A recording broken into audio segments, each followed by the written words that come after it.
People whom you love are not easy. Transform yourself in such a way. Being in your presence, unknowingly, their cup will turn around. As far as your spiritual process is concerned, anyway you're alone. Namaskaram, Sadhguru. I'm in a relationship with a very bitter person who is not interested in spirituality. How can I handle my relationship without losing my way on the spiritual path? If your concern is your spiritual growth only, then if you have a demon for your partner, that's the best thing. But your partner, your husband, wife is not just about spiritual growth, you also want to have a pleasant life in the family. Then you have to choose someone whom you like, but any human being on the planet, there is something that you don't like about them. Isn't it so? So you use that part of it for your spiritual growth, and the rest of it you enjoy. Just as life. So if your intention is to have a good family, then some rapport is needed between two people, otherwise it won't work. Especially if you have produced children, then rapport is must, otherwise you'll foul the new life that's come up. If you create a foul atmosphere, you'll foul up the new life that is coming up. Nobody has any right to do that actually, but people are doing it. But no human being has any right… You can mess yourself up as much as you want, that's up to you. But you can't mess up a fresh life that's just coming up. So, if you're looking for good life, family life, then one has to find rapport. And that rapport means some areas of commonality at least. But if you're looking for spiritual life, it doesn't matter what kind of person he is, you can use everything for your growth. Everything for your growth, if that's all your focus is.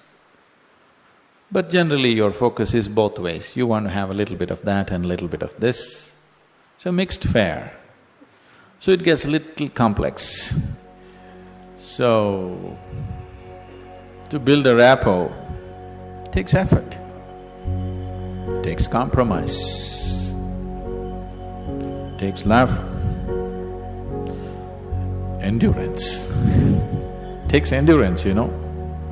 Somebody is constantly like this, you want to build rapport with that person, but you don't want to go his way. That takes lots of endurance. Yes or no?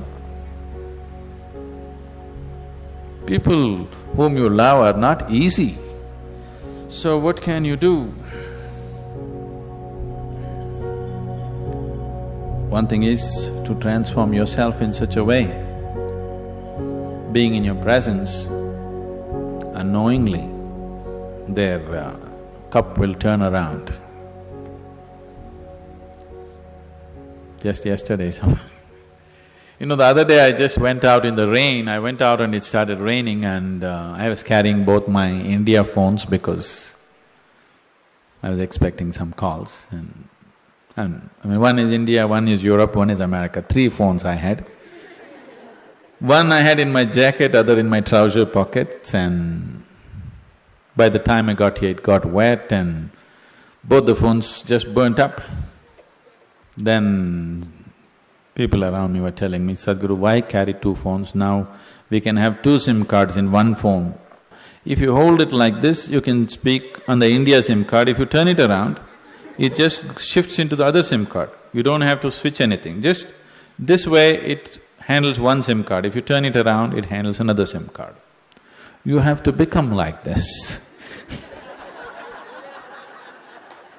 I was very suspicious of this phone, I didn't get it, but but you must become like this. If you wish to take people who are around you with you, if you want to walk alone, it's very easy. If you want to take people with you, then it takes a considerable amount of effort. When Gautama was asked this question, is it better to walk alone on the path or with a companion? He's not like me, he's dry. He said, it's better to walk alone than to walk with a fool. He's not saying don't walk with anybody, he's not saying don't have companions, but he said it's better to walk alone than walk with a fool. Because they can drain you, they can take such a lot of energy and time, and you don't know, they may be stronger than you and they may take you their way than you taking them your way. There's every possibility, yes? So, I won't say what Gautama said. All I am saying is, it doesn't matter how you walk, as far as your spiritual process is concerned, anyway you're alone. Nobody is with you. It's only the bodily process, the material process of life, which you can share with people. You come alone and you go alone, isn't it? Even if you have a twin brother or a twin sister, you still come alone and go alone, isn't it so? So when it comes to the spirit, anyway, you walk alone. So don't mix that up. So that part of it you handle well, the material part of it according to your capability, to what extent you can do it, you do it. They come your way, it's wonderful. If they don't, it's all right, don't grudge them. It's just that you don't have to go that way. Maybe someday, when the doctor tells you your liver is in a bad state, he may seek divine, you know. Yes. Have you seen people who are walking in the morning? Not everybody, there are certain type of people, these are all over 50, 55 age group people. They have become lean and they're walking briskly every day, religiously they are there. These are all people who generally had a cardiac problem. They almost died. Then their doctor told them, either you do this or you're gone. Now their walking is like a religion. Not Sunday morning, every morning. Have you seen those people? Suddenly they transform, they eat properly, they do everything properly because the fear of life and death has come.